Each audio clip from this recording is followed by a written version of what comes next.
Madame Mablé, bonjour Bonjour. et merci de consacrer quelques temps un petit peu pour évoquer vos souvenirs Oui. de cette guerre 40-45, comment vous l'avez vécu, comment ça s'est passé, ce qui s'est passé. Et tout d'abord, la première question, vous aviez quel âge quand la guerre a commencé? J'avais 11 ans. 11 ans, donc à ce moment-là. Donc, vous avez vécu, on va dire, la campagne des 18 jours. Ah oui, oui, oui, bien sûr, certainement. Alors, ça s'est passé comment? Enfin, ben, c'est-à-dire que, bon, je vais expliquer tout de suite l'ambiance dans laquelle Oui, on a oui, mais été faites-le comme vous le plongé. sentez bien. Donc, j'étais au catéchisme puisque je devais faire ma communion ce jour-là, le 12 mai. Et le curé nous a renvoyés en rentrant chez nous. Mais alors, il y a eu tout de suite, au fur et à mesure que je passais dans les rues, parce que l'église est plus loin, on sentait qu'il y avait une atmosphère de glace qui se jetait, qui s'apesantissait vraiment sur tous les gens que je rencontrais. Tout le monde avait l'air effaré. Et alors, quand je suis rentrée ici, évidemment, toute ma famille était un peu catastrophée, etc. Déjà, le message était passé. Ah oui, le message était passé, la radio, etc. Tout le monde était au courant. Mais le problème, c'est que mon frère aîné, qui sortait de l'école des cadets, devrait certainement partir. C'était pas encore fixé, mais c'était comme ça. Mon autre frère, 2 ans plus jeune, on avait déjà annoncé qu'il devrait partir avec les jeunes de 16 ans. Et voilà, c'est comme ça que ça s'est déroulé. Et le problème qui s'est posé, c'est que nous sommes à vol d'oiseau. Vous dépassez la Sambre et vous êtes devant l'église des Bas-Prés. Oui, alors là, ma grand-mère qui vivait avec nous était terrorisée. Et c'est ce qui nous a décidé à partir. Mais alors, comme mon père était toujours en contact avec les services secrets, etc., il n'a jamais arrêté depuis la guerre 14-18, donc forcément, il était aussi un peu une espèce de cible, c'est ce qu'il craignait en tout cas. Et alors, on s'est mis en route, on est parti. Mais vous verrez, on a laissé la voiture ici parce qu'on s'est dit, de toute façon, on n'ira pas loin avec une voiture automobile. Et je l'explique, mon père a enlevé la batterie et la voiture est restée au garage. Mais papa n'a jamais voulu fermer les portes parce qu'il disait que ça ne servait à rien, qu'on les casserait et puis voilà. Donc il a laissé les portes. Du fait qu'il avait déjà vécu un petit peu la guerre, il connaissait Voilà. un petit peu les Oui, oui, oui. etc. Alors il a laissé les portes ouvertes. Celle-ci était restée grande ouverte. Ça s'est passé ici. Hein, donc, et alors tout ça, ça s'est passé ici. Et puis on est parti avec des voisins qui étaient paniqueurs à l'extrême et qui, eux, étaient plutôt ennuyeux parce qu'ils avaient peur pour tout. Ouais, voilà. Une charge, alors, oui, c'était une charge. Et alors on a continué, mais on souhaitait aller dans un village où habite un frère de maman, à Morville, près de Dinan, entre Dinan et Philippeville. Seulement le problème, c'est que il fallait qu'on suive la route que les militaires nous indiquaient. Donc on ne savait pas aller n'importe où. Alors on a été détournés, on s'est retrouvés à Thoin, on s'est retrouvés à Erqueline, on s'est retrouvés un peu partout. Et puis on est arrivé à Avesnes, où là il y a eu une fameuse bataille dans laquelle nous avons été plongés complètement. Ah bon, donc tout en...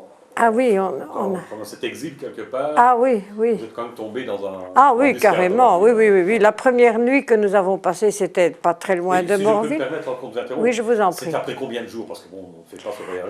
Le lendemain. C'est le lendemain quand même. Le lendemain, carrément. Oui. Quand même, hein. Oui, oui. Oui, ça a été assez vite. Ouais.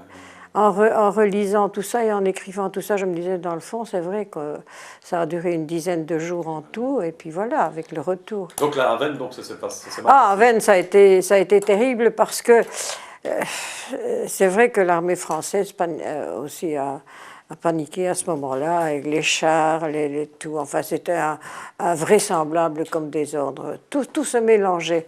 Et là, nous avons perdu les voisins, un frère de maman qui était avec nous et la charrette sur laquelle on avait chargé tout ce qu'on voulait garder. Quand vous dites perdu, ils sont morts ou bien perdu de vue? Perdu carrément, on ne sait pas, on ne sait pas ce que c'est devenu. Voilà, on ne sait pas ce que c'est devenu. Et alors moi j'étais montée sur une charrette sur laquelle on avait hissé ma grand-mère qui était tirée par un cheval. Et la charrette a été accrochée par un tank français, le cheval a pris le mort aux dents. Et alors, moi, j'essayais de retenir ma grand-mère pour ne pas qu'elle tombe, parce que la ridelle derrière était restée branlante et c'était assez dangereux. Et alors, le cheval est allé se flanquer contre un poteau, dans une espèce de cour intérieure où il y avait un énorme bâtiment, et derrière, c'était tout rouge. Bon. Et puis, il y a un officier qui s'est... Ma mère et mon père nous ont rattrapés, ils sont venus, on s'est retrouvés là. Et un officier français s'est approché de nous et il a dit ben, partez vite parce que ça va sauter, c'est une usine à gaz. Et alors on est parti et on a continué jusque dans la direction de Guise. Et on se nourrissait avec ce qu'on pouvait, bien sûr. Mais il y a eu quelque chose d'assez curieux. On s'est arrêté, on était fatigués évidemment, on trottait depuis Namur. Et on s'est arrêté dans une prairie entourée d'une haie. Et il y avait du monde tout autour, abrité derrière la haie. Et mon père dit, bah, mettez-vous au milieu, ça n'a pas d'importance, voilà. Alors on s'est mis au milieu, avec une valise qui était à moitié ouverte, on était à peu près en dessous, etc. Et puis les avions allemands se sont amenés, ils ont mitraillé tout, ça a été horrible. Et puis quand on s'est redressé, il n'y avait plus que nous de vivants. Tout le monde autour était déchiqueté complètement. Ouais. On se demande, on ne sait pas pourquoi, ça ne s'explique pas ces choses-là, mais c'est très curieux parce que dans le fond, on aurait dû être très visible. Mais peut-être que sous le... Suit un chemin ou quelque chose dans ce goût-là, peut-être. Je ne sais pas. Enfin, toujours est-il qu'on s'est remis en route. À un moment donné, on s'est abrité un peu aussi parce qu'on était fatigué, évidemment, et choqué, et puis voilà. Et à un moment donné, mon père dit, mais j'entends des chars, je vais voir. Il nous quitte, il va sur la route en faisant des signes, et puis il revient en pleurant. Ce sont des chars allemands, j'ai fait signe aux Allemands, qui étaient en kaki à ce moment-là. Et on nous a dit, ben, il faut continuer. Mais alors, à ce moment-là, on a traversé une forêt. Et là, le spectacle était épouvantable parce qu'il y avait des bras qui pendaient, des trucs d'ici, de là. Enfin, bon, c'était effrayant.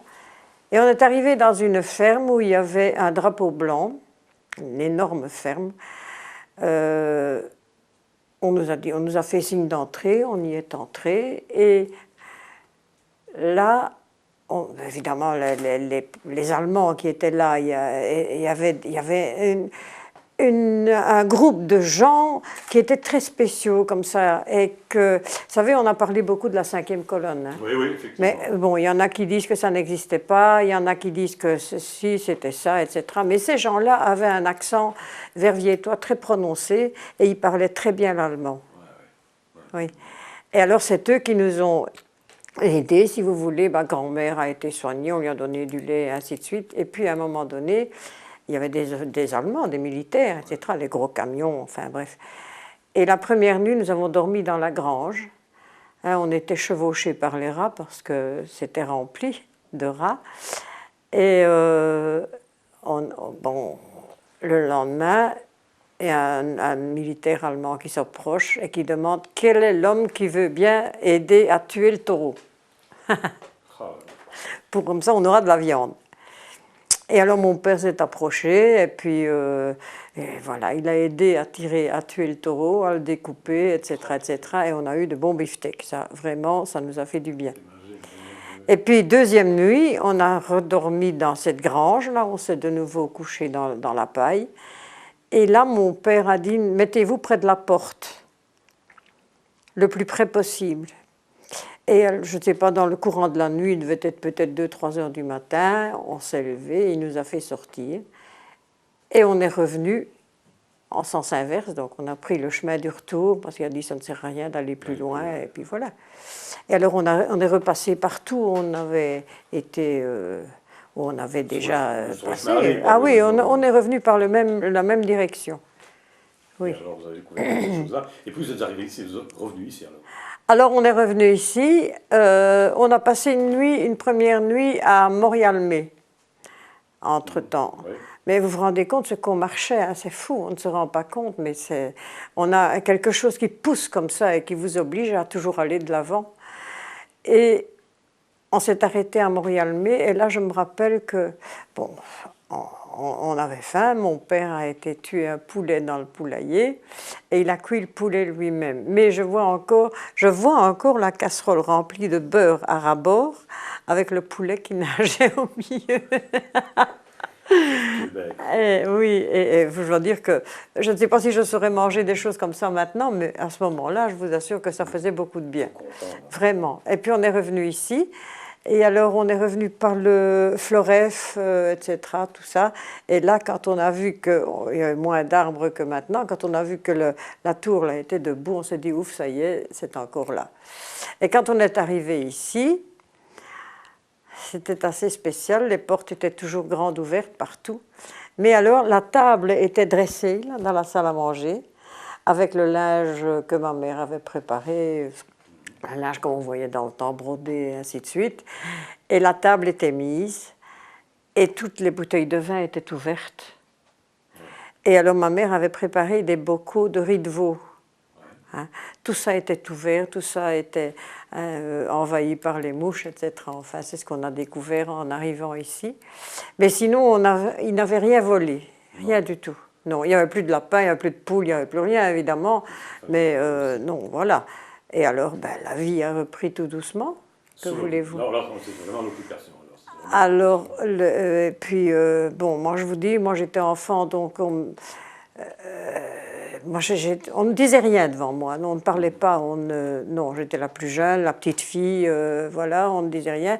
Et dans le fond, c'est une forme de protection parce que je n'avais pas peur. Je n'avais pas de frayeur, je n'avais pas peur, au contraire, j'étais même assez audacieuse et parfois je me faisais reprendre un peu parce que justement, oui, j'étais un peu franche, quoi, voilà. Ben oui, on est curieux, hein. Oui, et puis quand je voyais quand des Allemands passaient, ben, je leur tournais carrément le dos, et ça, mon père disait, tu restes tranquille, parce qu'on ne sait jamais, etc. Enfin, ouais, bref. Faire attention. Oui, une enfant, quoi. Souvent, Hein. Est-ce qu'il y avait des cortèges, est-ce qu'il y avait un peu de tout ça? Vous avez connu tout ça, les Allemands? Est-ce qu'ils faisaient des... Les Allemands défilaient en ville, mais ici, nous sommes en dehors de la ville, hein, donc ici, on ne les voyait pas. Non, on ne les voyait pas. Oh, non, on ne les voyait pas. Non. Et ce qu'il y avait, c'est que mon père, on avait une chèvre. Et alors la chèvre, mon père allait la promener, et il allait la promener le long du chemin de fer, par les ruelles là.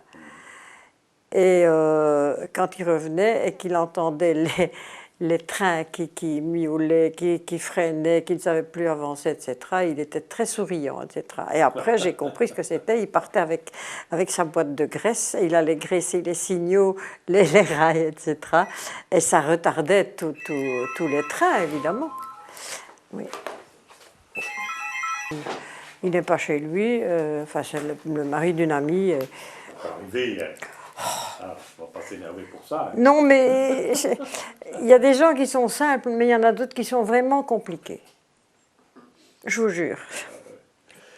Enfin, voilà. On va pas revenir à cette période, justement. Donc, vous êtes revenu ici. Bon, on a parlé, le défilé allemand et tout ça, on n'avait pas vraiment connu puisque vous étiez un peu à l'extérieur, on faisait un peu l'extérieur du centre-ville, mais vous alliez à l'école quand même. Et j'allais à l'école, donc chez les Sœurs de Notre-Dame, il fallait traverser toute la ville, hein, évidemment.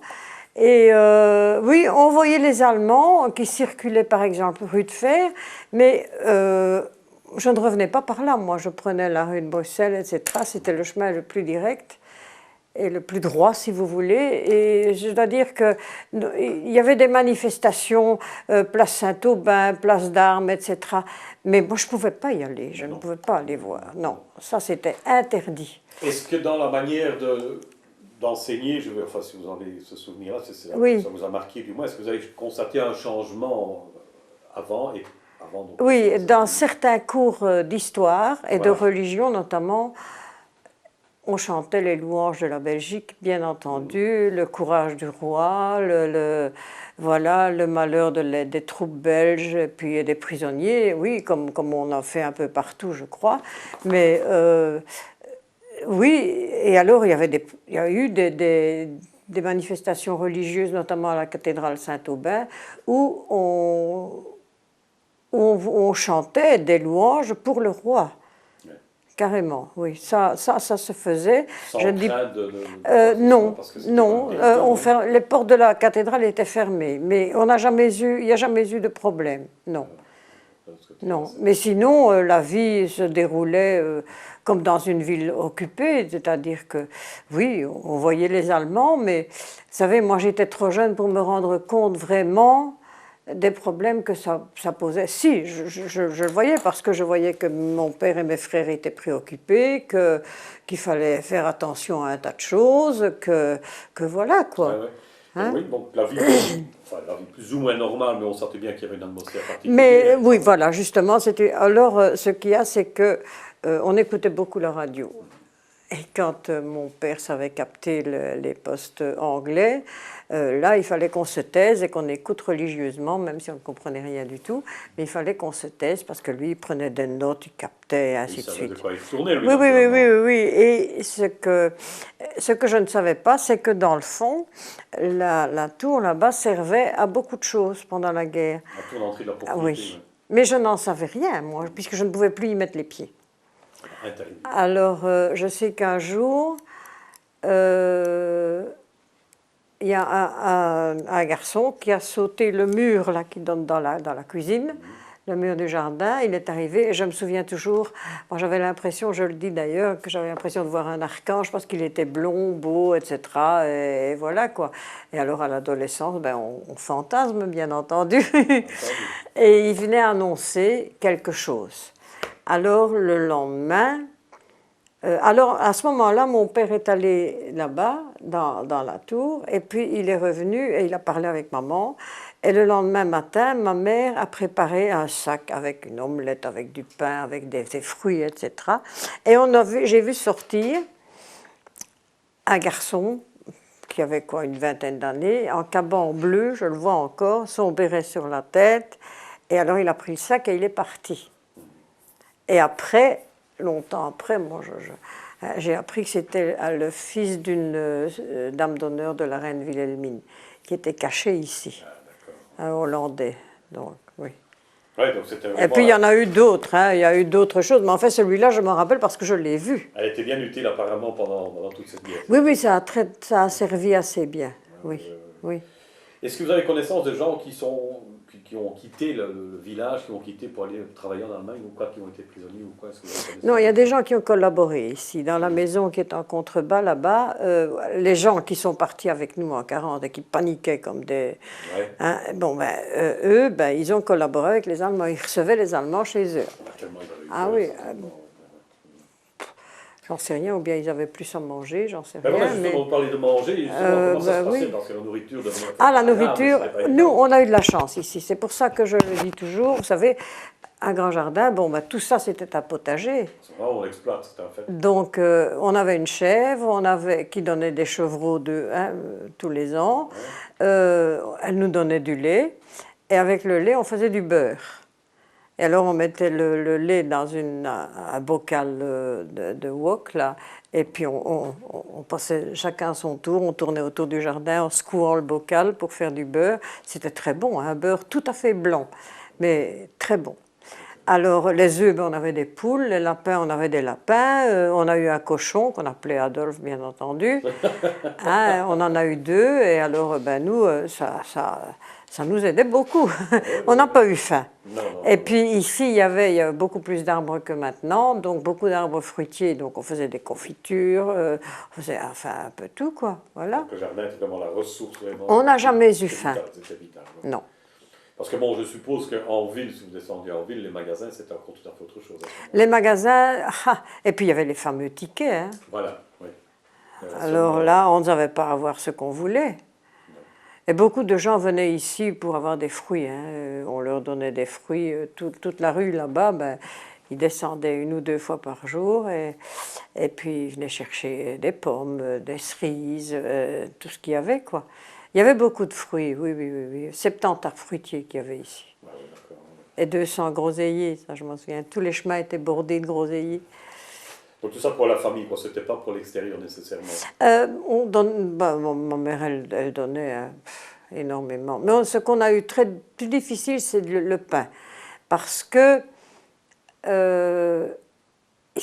On n'avait pas de farine, hein, ça, surtout les 2 premières années, ça a été plus difficile. On n'avait pas de farine, rien du tout. Et puis alors, avec ma mère, j'allais chez des fermiers qu'elle connaissait pour essayer d'avoir des grains, du blé en grains, etc. Et alors, parfois, elle revenait avec 1 kilo, etc. Et alors, je vais vous montrer le moulin dont elle se servait pour moudre. Volontiers. Voilà. C'est les souvenirs. Ça, c'est le moulin dont ma mère se servait pour moudre le grain. Elle ne savait pas en faire beaucoup à la fois, hein. Mais seulement ça, on avait de la farine avec ça. Ouais. Oui, ça se fixait sur une boîte alors oui, ça se fixait par les 2, sur la table, hein, par les 3 vis qui sont là, oui. Alors le couvercle pour ramasser la farine, oui. C'est un beau souvenir aussi. Puisqu'on est dans ce qui est alimentaire, est-ce que vous avez un repas ou un aliment ou l'autre qui vous a plus marqué, que vous avez apprécié différemment ou que vous avez gardé en souvenir peut-être C'était le porc qu'on avait ici. Ouais. Ah oui, là, parce que j'avais le frère de maman qui vivait avec nous. Est-ce parce que c'était Adolphe peut-être, je n'en sais rien, mais il avait travaillé comme boucher étant jeune. Alors il savait faire du boudin, il savait garder le lard, saler le lard et ainsi de suite. Il savait faire tous les secrets de boucherie. Bien sûr. Alors là, je dois dire que ça, pour moi, c'était important. Parce que la volaille et les lapins, moi là, oui, mais ça, c'est une question personnelle, une question de goût. Et alors les chevreaux, hein, ça, quand on avait un chevreau et qu'on débitait un chevreau, je vous jure que... Les moutons de présalé, c'est rien à côté. donc voilà un petit peu dans les repas, plus ou moins, bon, vous, il n'y a vraiment pas trop de problèmes, je ne pense pas. Non, sauf, je vous dis, les 2 premières années, pour le pain, ça a été plus difficile. Et dans ce qu'on a appelé des marchandises d'ersatz, comme on appelait ça, oui. Est-ce que vous avez des souvenirs de ça aussi? Le café qui était infect, épouvantable. Et alors, il y avait... ce qu'on appelait, je ne sais pas comment c'était fait, mais en tout cas, du sirop d'or.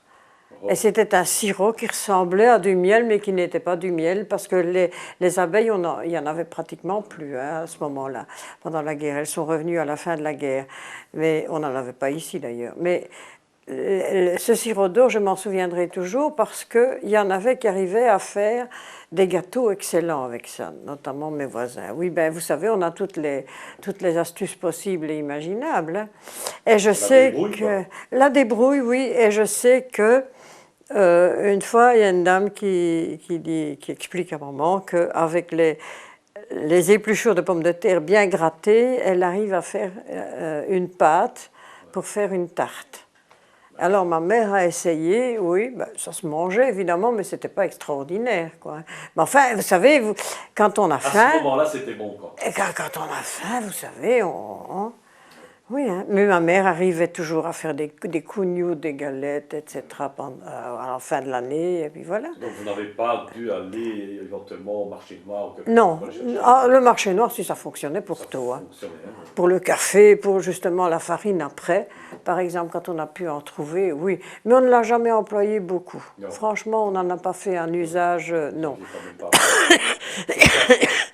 Parce que, justement, il y avait le jardin ici qui nous a vraiment sauvé la vie à ce moment-là.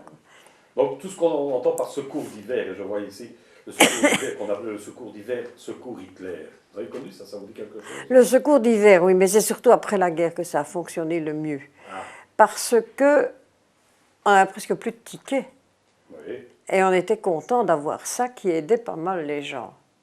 Et ça apportait quoi aux gens? Ben, de la nourriture, beaucoup, des tickets pour avoir quelque chose, quoi, pour avoir à manger surtout. Et question chauffage alors? Parce que bon, écoute, ça, le chauffage, là, je crois que j'aurais été très malheureuse parce que je suis très frileuse. Mais non, le chauffage central, c'était exclu, hein, ça ne marchait pas. Donc, on faisait des feux de bois. Notamment un poêle qui se trouvait là à la salle à manger et qui chauffait au maximum. Mais je me souviens toujours qu'en hiver, par exemple, c'est une maison très froide, hein, elle est isolée, elle est dans le vent, voilà. Et le soir, quand on allait se coucher, les lits étaient glacés. Alors on mettait chauffer des briques, puis on mettait ça dans le fond du lit, et alors, avec l'humidité du lit, il y avait une espèce de vapeur qui sortait de là. Pas demander l'humidité qu'il y avait. C'est un souvenir aussi qui nous a marqué. Alors on s'habillait, Oui, il fallait lutter contre le froid, quoi. Ben oui, comme on pouvait. Oui, bon, ça c'est une chose. Bon, on va parler de l'école aussi, hein, bon. Est-ce qu'au niveau de l'école, justement, est-ce qu'il y avait des genres de, on peut appeler ça des colonies, ou bien est-ce qu'on allait en... Il y avait des colonies de vacances, oui. Moi, je n'ai jamais pu y aller. Non. Ben, non, chez moi, non. Non, ça n'existe chez moi, je ne pouvais pas, non. Donc, alors, justement, puisqu'on parle de colonies... J'étais un peu élevée à la Moyen-Âge, comme au Moyen-Âge, quoi. Un peu comme au Moyen-Âge. Bon, ben, justement, puisqu'on parle de ça, on va continuer. Est-ce que vous aviez des loisirs quand même? Ah, écoutez, oui, c'est peut-être là que mon goût, des jeux extérieurs, etc., des loisirs, non, pas tellement, non, on n'osait pas. On n'osait pas. Tout ce qu'on faisait parfois, c'était d'aller écouter des fanfares allemandes au parc Louise-Marie. Ah oui, donc c'était... quand même, qui jouaient bien, c'était très beau, oui. Mais il y avait quelques spectacles au théâtre, mais je n'en ai pas eu connaissance, j'étais trop jeune, et puis quand même. Mais non. Le cinéma, par exemple? Le cinéma, ben, c'était beaucoup de films allemands, hein. Énormément, des films de propagande, donc quand il y avait quelque chose d'intéressant, on allait voir de temps en temps, mais je me souviens que mon père y allait de temps en temps pour voir les actualités, pour voir ce qu'on racontait, et qui était tout à fait, c'est ce qu'il disait, on a encore dit plein de bêtises, qu'il disait, je me souviens en revenant, parce que, disons qu'il était peut-être mieux informé. Ben oui, vu sa fonction, voilà. entre guillemets. Oui, voilà, justement. Voilà. Oui. Alors bon, et les jouets, etc., est-ce qu'il y avait,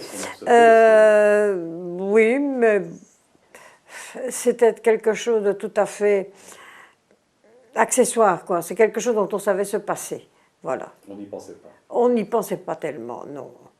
Non. Non. Alors bon, il y a quand même eu, bon, ça n'a pas été si calme que ça quand même la guerre, il y a comme des bombardements. Il y a comme ici ça a été épouvantable, parce que nous sommes, donc là-bas en face ce sont les Bas-Prés, puis là-bas c'était Ronnay. Alors les deux étaient bombardés quasi régulièrement, quoi. Et puis ça a d'abord été les Allemands qui ont bombardé, puis il y a eu une accalmie, et ça a recommencé en 44, hein, 44-45, évidemment. Bon, alors souvent, les bombardements, qu'est-ce qui se passait alors? Mais les gens allaient dans les caves. Voilà, justement. C'est tout. Dans les caves, et ils avaient peur. Ça, je me souviendrai toujours, la peur des gens, une espèce de hantise de la souffrance ou de la mort, je ne sais pas, mais c'est une peur qui était paniquante, hein, vraiment, qui atteignait tout le monde. C'est le souvenir qu'on garde. Ah oui, ça, oui, oui. Moi, par exemple, je n'ai jamais su aller dans une cave, parce que moi, je suis claustrophobe à 100%, donc je n'ai jamais su aller dans une cave. Alors, mon père avait construit tout de suite, il avait creusé une tranchée dans le fond du jardin, et alors, pendant que le restant de la famille était dans la cave, moi, j'allais dans la tranchée avec papa. Alors, il m'expliquait, tu vois, l'avion, il passe là, oui, mais c'est pas pour nous, celui-là, et puis voilà. Ah, mais c'était un cas, hein, oui. Alors, il fallait occulter aussi les bâtiments, il fallait aussi occulter les... Mais il y a eu beaucoup de destructions à Namur, et puis le problème, c'est que les destructions les plus importantes à Namur, elles ont été faites par les Américains. Ouais, on entend souvent dire ça, oui. Parce que le 18 août 1944, on a vu arriver les avions, et alors on se dit, bon ben ça va, ils sont là maintenant, ça va aller mieux. Et puis ça a explosé complètement, et puis voilà. Alors là, oui, il y a eu des quartiers, il y a eu énormément de morts, je ne sais pas, le chiffre ne me revient pas maintenant, mais je me souviens avoir vu les destructions en ville. C'était la première fois que je voyais vraiment une ville détruite. Ça, ce sont les bombardements. Ça, comment? Oui, mais les Américains, oui, les Allemands n'ont pas fait autant de dégâts. Oui, parce que justement les V1, V2, etc. Il y en a un qui est tombé ici dans une maison là, et la maison, tous les carreaux ont valsé ici. Hein, oui. Mais mon père était furieux parce qu'il disait, Ils savaient pourtant bien que ce n'était pas là qu'ils devaient tirer. Ils devaient aller sur le pont de Luxembourg et ils sont allés en ville. Vous savez, c'est difficile pour pas évident, naturellement. On n'a pas la précision comme on l'a aujourd'hui. Hein. Bon, non, sûrement pas. Mais là, ça a été affreux. Ça. Le bombardement du 18 août 1944, ça a été terrible. Bon, ici, quand il y a eu les bombardements, vous êtes resté sur le lieu, je oui. Non, éventuellement se mettaient à l'abri, le comportement des autres personnes. Les gens, oui, mais je sais pas, moi, je suis peut-être comme je suis. J'ai jamais eu peur, vraiment, jamais. Même dans les situations les plus difficiles, sauf être renfermé, ça je ne supportais pas. Non. Est-ce qu'on a essayé de sauvegarder en vue des bombardements, parce qu'on se doutait bien certainement que ça allait arriver, est-ce que vous avez connaissance, mais vous êtes peut-être un peu trop jeune, de monuments éventuellement ou de bâtiments qu'on aurait il y a des choses de très... Enfin, oui, il y a des œuvres d'art qui se trouvaient dans les églises, certes, il n'y avait pas beaucoup de musées, hein. Il y en avait que 2, dans les musées, etc. Ça, on a essayé de les sauver au maximum. On les a cachés, carrément, oui. Et notamment à la cathédrale de Namur, il y a un tableau qui représente quelque chose qui a rapport avec Don Juan d'Autriche qui est venu ici à Namur. Et alors là, on a caché le tableau, etc. Enfin, il y a plusieurs choses qu'on a cachées, carrément. Oui. On avait trop peur, quoi, hein, pour les animaux. Ben oui. Alors, je sais qu'on en a mis beaucoup dans les souterrains de la citadelle, et puis qu'on est allé les rechercher après, quoi. Voilà. On a caché beaucoup, oui. Vraiment, malgré tout. On a fait ce qu'on pouvait. C'était pas une ville extrêmement riche dans ce domaine-là, à ce moment-là, en tout cas. À ce moment-là. Oui. Est-ce que vous avez souvenance de vos parents, ou la famille ici, de la préparation éventuellement de l'aide aux prisonniers, des colis qu'on préparait pour les prisonniers? Non. Quoi? Non. Ça, quand ma mère faisait quelque chose, c'était sur place. Parce que les gens venaient ici nous trouver. Oui, on venait chercher. On venait ici, on demandait est-ce que vous avez quelque chose que si, est-ce que là, etc. Non. Mais l'aide de prisonniers, non. On a parlé de la fréquentation de l'école, bon, ça on en a parlé tout à l'heure. Et puis, au niveau de. Dans la mesure où c'est votre pratique, est-ce que vous avez assisté à des célébrations à messe, etc. Ça existait encore, ça pouvait... Ah oui, mais je vous l'ai dit, hein, on priait beaucoup pour la Belgique, évidemment. J'ai encore quelques prières qui en parlent. On priait pour le roi, pour la famille royale, pour les prisonniers, etc. Mais des cérémonies tout à fait spéciales, des cérémonies religieuses, il n'y en a pas eu tellement. C'était pas tellement autorisé, vous savez. Voilà, justement, parce que je pense aux processions, par exemple. Oui. Qu'est-ce qu'il en était, les processions? Les processions, il n'y en avait plus. C'était fini. Non. On ne faisait pas du tout. Non. Il y avait de très belles processions avant la guerre. Il y a une procession très importante parce que Notre-Dame du Rempart est la patronne de Namur. Donc on faisait ce qu'on appelle le cortège marial avant la guerre. Et pendant la guerre, ça a été supprimé. On ne pouvait plus faire tout ça. Ça, c'est pas possible. Mais après la guerre, on a essayé de le refaire un peu. Mais ça n'a pas eu tellement de succès parce que ça n'a pas repris, non. On a transformé ça en féerie. Tout ça parce que pendant la guerre, ça c'est... Pendant la guerre, ça n'existait plus. Non, pas du tout, non. Et je sais que quand il y avait une représentation au théâtre ou quelque chose comme ça, c'était très surveillé. Il y avait une haie de policiers qui surveillaient, etc. Oui, des policiers allemands, hein. Oui, certainement. Oui. Oui. Alors bon, toutes ces années, elles passent, et puis vient à un moment donné, quand même, cette période, comme on dit, la libération, quoi. Oui. Avec l'arrivée... L'année 44 a été difficile pour nous parce que, je vous ai dit que mon père et mes frères faisaient de la résistance, mais notamment 2, parce que mon frère aîné était à Liège, inscrit à l'université pour camoufler beaucoup de choses, mais lui, c'était la presse dont il s'occupait, quoi, la diffusion, etc. Et ici, ça s'est passé comme ça, mais si vous le lisez, vous verrez, ils ont décidé de dévaliser la Wehrbestelle. Voilà. Pourquoi? Parce que à ce moment-là, il y avait une menace importante sur la jeunesse ici à Namur, aussi bien garçons que filles, c'était la même chose, mais on savait qu'ils étaient tous fichés et qu'ils devaient partir en Allemagne. Donc, hein, bon.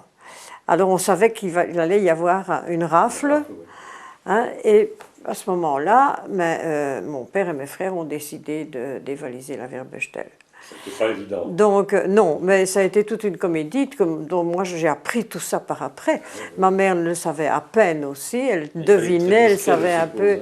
Oh oui. Et alors tout ce qu'on sait, c'est que ça a commencé comme ça, c'est que Tony, mon frère Tony, a décidé de faire une neuvaine à Notre-Dame-du-Rempart et qui partait tous les jours à 6 h du matin. Donc, pendant ça a duré un mois. Et puis mon père a dit, je vais quand même l'accompagner pour voir s'il fait vraiment. Et dans le fond, il faisait des repères. Voir alors, il y avait un du groupe de leurs amis qui avait pu entrer à la Werbestel comme employé. Oui, et c'était un garçon un peu tête brûlée comme ça, mais extraordinaire. Il a été dans un camp de concentration d'ailleurs. Mais courageux comme tout, et il travaillait là. Et alors, le jour venu, c'est lui qui a laissé la porte ouverte pour qu'il puisse entrer. Voilà. Mais, je raccourcis, hein, le problème c'est que lui avait comme collègue aussi une jeune femme qui habitait aussi Ouépion et qui le connaissait. Et alors elle l'a reconnu, elle l'a dénoncé et c'est comme ça qu'il est parti. C'était quelque chose quand même de très dangereux ça. Hein. Bon, ah, c'était pas rien parce que le problème qui a suivi c'est qu'il a fallu se débarrasser de toutes les fiches qu'ils avaient transportées hors de la Werbestel et que mon père avait entreposé dans un bureau de l'enregistrement près du pont de la Libération.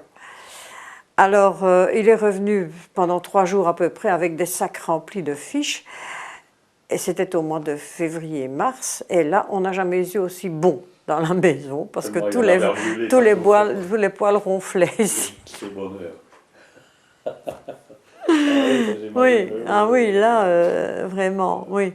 Et alors, après ça, bon, ben, évidemment, hein, ils se sont tenus à quoi? Ils n'ont plus bougé pendant tout un temps, mais le problème, c'est que comme Albert Wouters a été dénoncé donc, par une de ses voisines, ben, les autres ont voulu se cacher comme ils pouvaient, bien entendu. Et alors, il y en avait un, Jean Calozet, qui était... lui était plutôt tête brûlée comme ça, et mon père lui disait toujours tais-toi, tais-toi, tais-toi, etc. Mais il n'y avait rien à faire. Et alors lui, il s'est promené un jour à la gare de Namur avec des pistolets, des revolvers, etc. en disant je les aurai, je les aurai. Et, bon, les Allemands étaient toujours là. Et alors, bon, ben, on l'a pris, il est parti, il est mort dans un camp de concentration, quoi. Voilà. Alors, l'arrivée des Américains, la libération. Alors, les Américains. Ah, ça a été quelque chose aussi. Parce que, bon, j'avais 15-16 ans à l'époque, donc 15 ans, oui. Et alors, quand on a vu arriver les Américains, pour commencer, on n'y croyait pas fort, parce qu'on se dit, est-ce que c'est vraiment des Américains? Mais alors, avec leurs chars, leurs trucs qui passaient ici dans la rue, ils faisaient un chahut invraisemblable, parce qu'ils allaient à Flawin. Ils étaient casernés à Flawin. Alors, eux, ce qu'ils faisaient, les Américains, tout de suite, c'est descendre des chars, aller sonner aux portes, dire bonjour, s'asseoir, et ainsi de suite, quoi. Il y ait connaissance avec la population belge, ils étaient vraiment charmants, etc. Mais il n'y a pas eu de bataille ici, avec les Américains ici, il n'y a pas eu ça. Les Allemands étaient peut-être déjà partis Les Allemands étaient partis. Voilà. Oui, carrément. Et ça a été très vite. Hein. En une nuit, il n'y a plus d'Allemands ici. Non. Et alors, le lendemain, tout de suite, on avait arrivé les Américains. Alors, ça a été la folie en ville, les farandoles, les ci, les là, les chewing-gums le chocolat. Hein, et les bas nylons qui commençaient à être distribués aussi. Enfin, bref, ça a été un renouveau. Est-ce que des souvenirs avec ces Américains? Non, plutôt. Ils essayaient c'était assez amusant parce qu'ils essayaient de parler anglais. Mais vous savez, l'anglais et l'américain, c'est 2 choses différentes quand même. Alors ils se parlaient par signes, quoi. Hein, ils parlaient avec les mains et ils se débrouillaient. Mais je me souviens qu'ils étaient assez audacieux. Mais ça, c'était gentil, c'était pour faire connaissance avec la population et dire, voilà, nous sommes vraiment des amis, et ainsi de suite, quoi. Et je me souviens qu'un jour, il y a un noir qui est entré ici, qui a dit bonjour à tout le monde, et il est entré dans la cuisine, là, et il s'est assis sur une chaise. Bon, alors ma mère, ça n'allait pas très fort, mon père essayait de parler comme il pouvait, et puis il m'a pris sur ses genoux. Alors là, La tête de maman. Ça a été la panique, naturellement. Ah oui, bien sûr. Alors elle était là sur sa chaise, elle se levait, elle s'asseyait, elle se levait, elle s'asseyait. Et puis alors à un moment donné, lui fait comprendre qu'il devait lui donner un coup de main pour je ne sais plus quoi. Bon, et alors il s'est levé et puis voilà, il m'a remis par terre.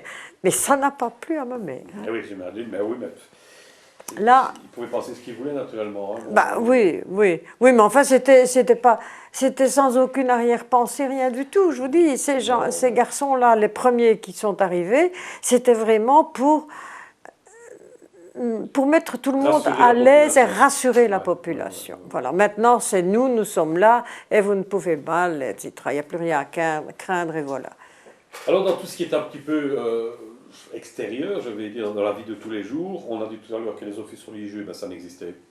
Ça existait, mais calmement, oui. quoi. Il n'y avait pas de choses transcendantes. Est-ce qu'il y a des cloches qui ont disparu ici en Amérique, qui sont partis, parce qu'on a entendu parler aussi de beaucoup de des enfants qui sont partis. Des cloches. Ah, les cloches. Ah oui, bien sûr. Oui. Vous dire lesquelles exactement, je ne sais plus. Mais elles sont revenues à un moment donné. Mais elles sont revenues, mais il y en a deux qu'on n'a pas retrouvées quand même. Ah, oui. Qui ont été fondus ou je ne sais pas quoi. Mais c'est vrai qu'ils ont fait la chasse à un moment donné, ils venaient voir, ils n'entraient pas, hein, mais ils venaient sonner pour voir si on avait du cuivre, du ci, du là, et ainsi de suite. Là, les cuivres ici, on les a tous enterrés hein, pendant la guerre. Déjà, oui. Ah oui, on les a enterrés. Et alors mon père avait une collection d'armes qu'on a enterrées aussi. Ça, mon fils l'a retrouvé tout à fait par hasard dans une des plates-bandes là. Donc vous vous rendez compte le nombre d'années après. Oui. Et alors une chose aussi, ça je le regrette quand même, c'est que papa était fort amateur de vin. Et alors les caisses de vin qu'il avait gardées, mis de côté, etc., il les a enterrées dans le jardin là-bas, dans le fond. On ne les a jamais retrouvées. Ah. On a fouillé, on a regardé, on a dit il doit être bon. On ne les a jamais retrouvés. Quelqu'un vous a peut-être trouvé à votre place, on ne sait jamais. Oh, sûrement. Ouais. Et alors, quand les cloches sont revenues, bon, est-ce qu'on a fait la fête c'est-à-dire que oui, on les entendait partout. Ah oui. Ah oui, elles sonnaient à travers tout, n'importe quand, et puis on voilà n'a pas fait quoi. de manifestation particulière pour le retour. Non. On l'annonçait, mais c'est tout quoi. Oui. Alors par après, bon bien sûr, il y a eu différentes manifestations aussi. Ah ça, évidemment, après, bien sûr. Hein, oui, hein, il y a eu les fêtes enfin, on a célébré le... on a encore une fois fait des manifestations en l'honneur pour le retour du roi, etc., le retour des prisonniers, et ainsi de suite. Mais ce n'était pas quelque chose de grandiose, de recherché, de ci, de là. Ça se faisait... On nous a vraiment dit que les gens avaient un peu peur de montrer qu'ils espéraient quelque chose. Oui, mais ça fait comme 5 ans, on n'osait plus bouger naturellement aussi. Oui, voilà, on avait été tellement brimés, neutralisés, mis sous la coupe, qu'on n'osait pas trop se manifester quelque chose, quoi. Surtout ça. Ouais. On laissait passer le temps qui est revenu tout doucement, comme ça, et puis voilà. Mais alors, ce qu'on voyait beaucoup, c'était... des groupes de jeunes, même des militaires, hein, qui circulaient en ville, puis tout d'un coup sortait un drapeau, et puis chantaient quelque chose, un chant patriotique, etc. Pourquoi? Parce que tout d'un coup, ils étaient contents, et puis voilà. Oui, mais sans plus, quoi. Quel fait du hasard que nous sommes aujourd'hui le 8 mai. Oui. C'est une belle coïncidence. Ah oui, tout à fait. Pour notre interview. Hein. Oui. Alors par après, dans les années 50, bon, tout ça... Bon, tout ça s'est remis en place, hein, oui. Je ne pense pas. Oui. Tout s'est remis en place, alors on avait fleuri certainement des monuments aux morts, comme on appelle ça aujourd'hui. Voilà, ça oui. existe aussi, alors tout ça a été tout de suite fleuri et ainsi de suite, quoi. Oui. Voilà. Oui. Alors, oui, les fêtes. Dans les fêtes pendant l'année, comme Saint-Nicolas, fête populaire, carnaval, etc., pendant la période de la guerre. Oui. La Saint-Nicolas, ça a toujours été quelque chose de familial, hein. C'était plus... Oui. Alors, ce qu'on a refait avec beaucoup plus d'ostentation, de visibilité, si vous voulez, ce sont les messes de minuit qui ont repris. avec beaucoup d'éclat, oui, beaucoup de chants, beaucoup de musique, etc. Oui, ça, c'était assez important dans toutes les paroisses. Oui, oui, on a marqué le coup. Oui, ben oui, justement, on ne pouvait pas, absolument pas. Mais alors là, les portes des églises restaient ouvertes, on entendait ça partout, etc., quoi. Et les gens ont recommencé à s'inviter l'un l'autre en famille, souvent, et puis voilà. Mais on ne peut pas dire qu'on célébrait des fêtes de fin d'année par des bals, par des ci, par des là. Non. Non.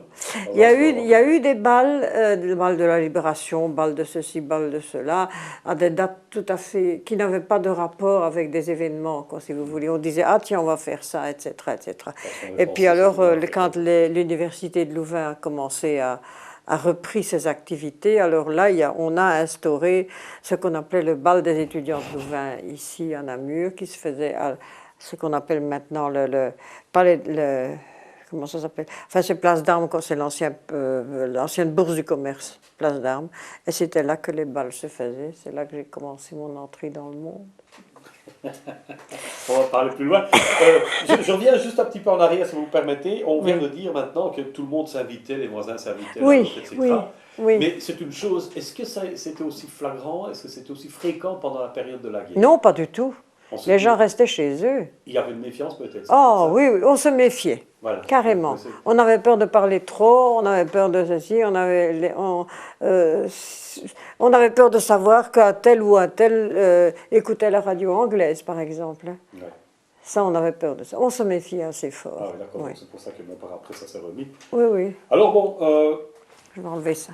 Je sais que le folk... Ouais.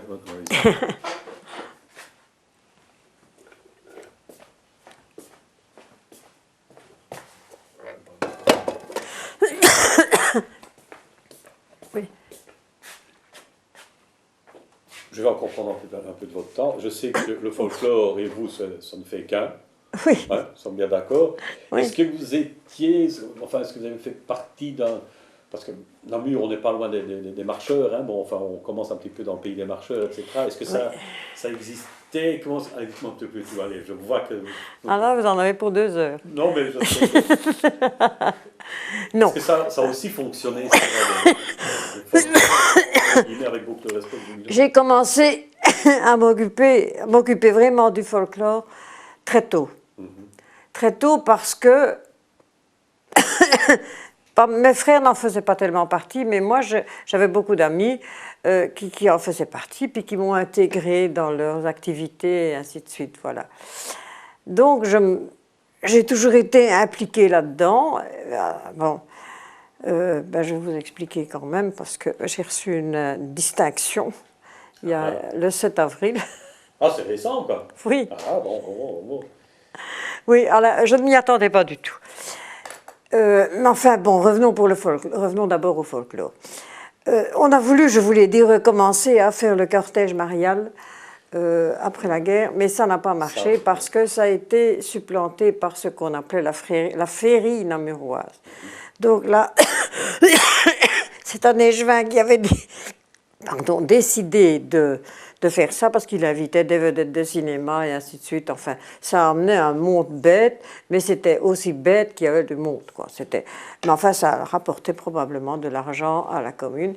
Et alors là, il y avait des jeteurs de confettis, des ci, de là, n'importe quoi, puis quelques chars, mais qui n'ont pas eu beaucoup de succès parce que c'était surtout les vedettes qu'on regardait. Ouais. Alors ça se terminait par un bal au casino. Et puis le lendemain, on nettoyait la ville, quoi, c'est tout. Mais alors, on en parlait entre nous, comme ça, entre amis, et on dit il serait quand même temps de faire quelque chose. Et alors on a essayé pendant pas mal d'années, puis un jour, il y a eu, je ne sais pas si ça a eu lieu certainement à Liège aussi, il y a eu ce qu'on appelait le défi culturel.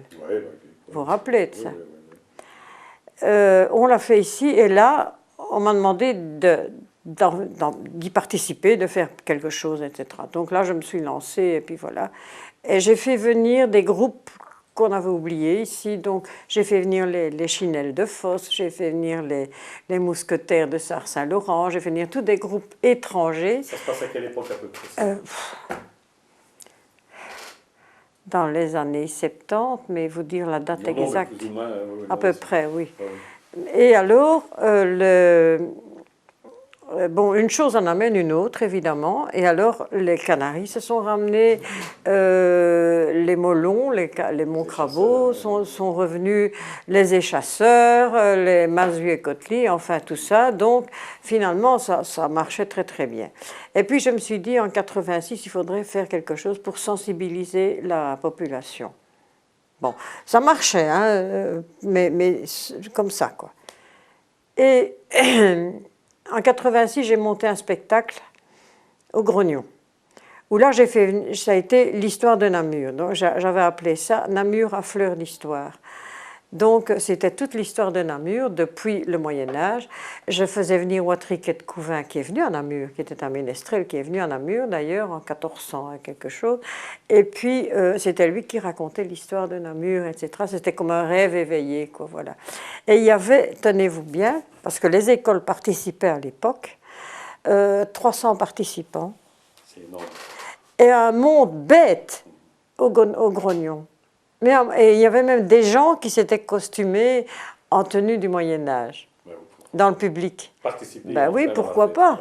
Oui. Alors, bon, j'avais fait ça au moment des fêtes de Wallonie.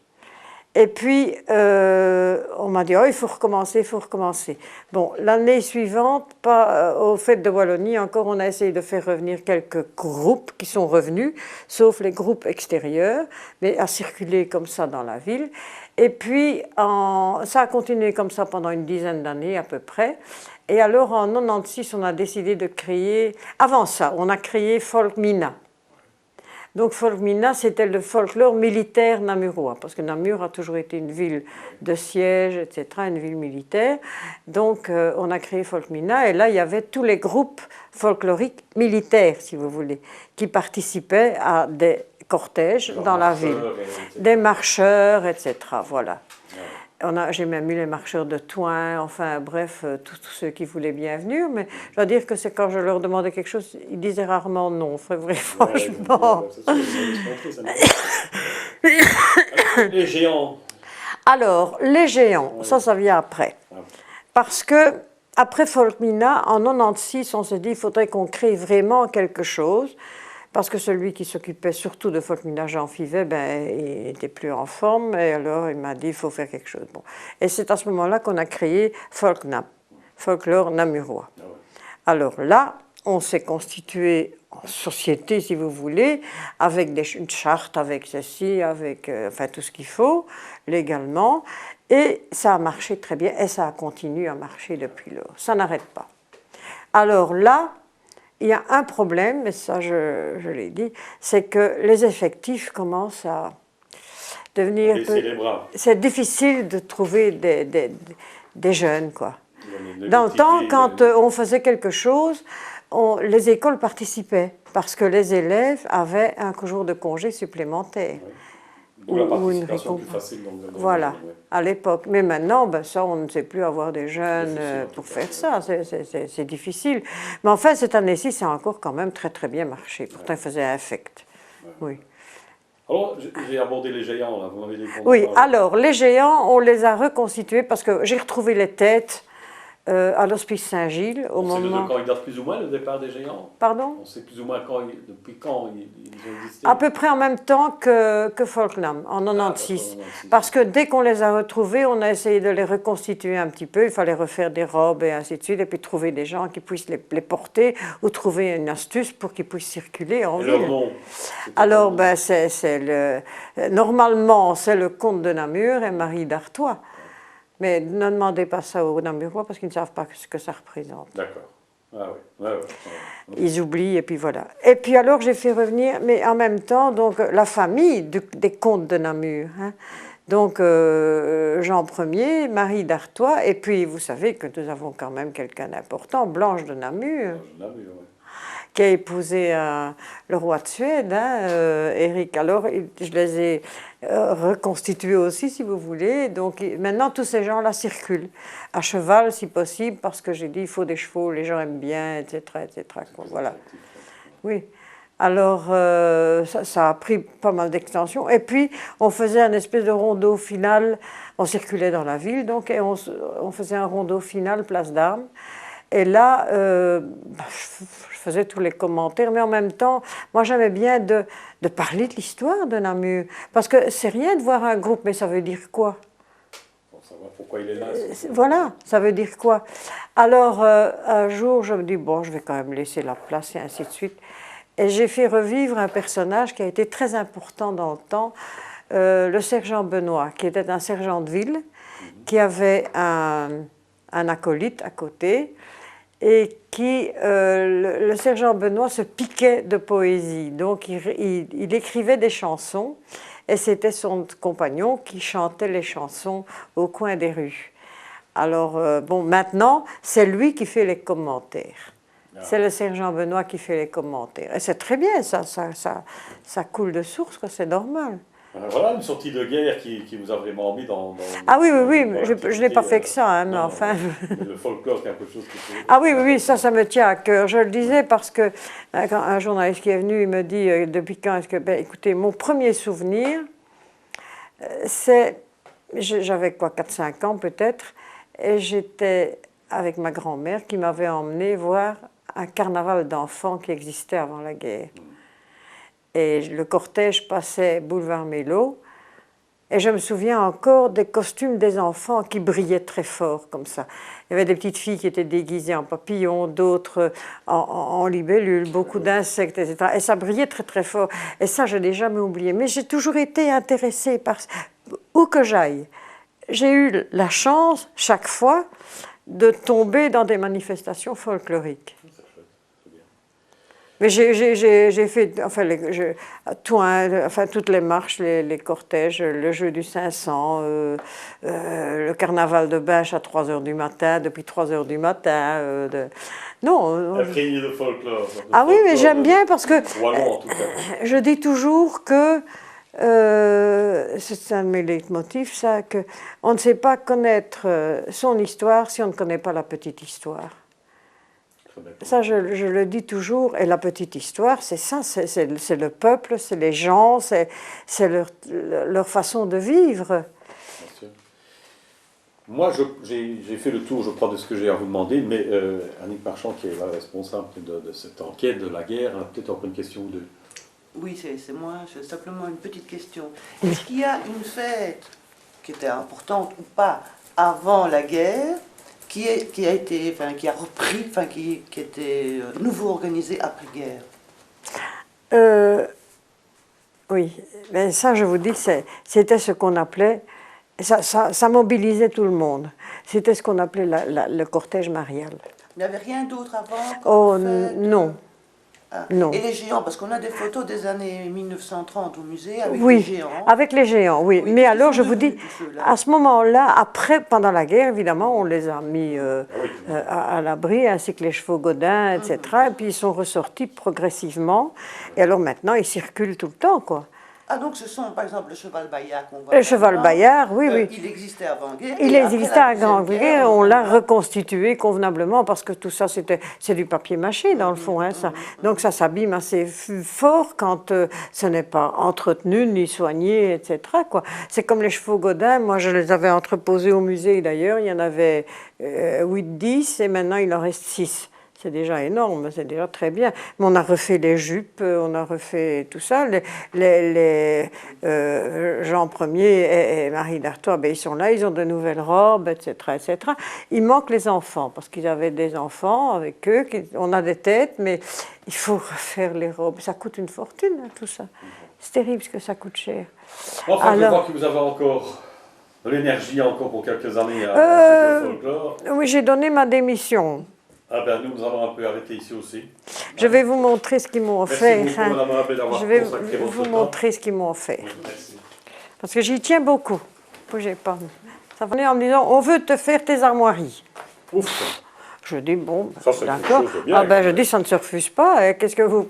Ben, écoute, tu réfléchis à ce que tu aimerais bien, et puis on va venir te voir. Bon. Alors, ils sont arrivés. Moi, j'avais dit, ben, je voudrais ça, ça et ça. Et alors, il y en a un qui est héraldiste et ils ont fait ça, voilà. Excusez du peu. Bon. Ouais. Alors, je vous explique, hein, parce que je l'ai expliqué quand on Oui, m'a on va offert. Dites, est-ce qu'on peut- Bon, le livre, parce que j'ai dit, moi je ne sais pas vivre sans livre, parce qu'on trouve tout là-dedans. Ouais, ouais. J'aime mieux le livre qu'Internet. Moi, je n'ai pas Internet, ça ne m'intéresse pas. Mais j'ai des dictionnaires. Alors, ça, ce sont les couleurs de Namur. Et ils m'ont dit, tu n'oublies pas que tu es notre héros. Ah, voilà la Bible. Alors, j'ai dit, ben voilà, vous me faites une tenue de héros, voilà. Et je voulais qu'on mette ça. Ça, c'est ma devise, voilà. Ils sont aussi mon histoire. Parce que tous ces gens-là, qu'on ne connaît pas tous, mais qui sont... c'est eux, notre vie, notre histoire. C'est ça, c'est tous ces gens-là. C'est ce qui donne un peu l'aura. Oui, oui, oui. Oui. C'est très bien. C'est beau, hein? Ah oui, félicitations, madame. Oui.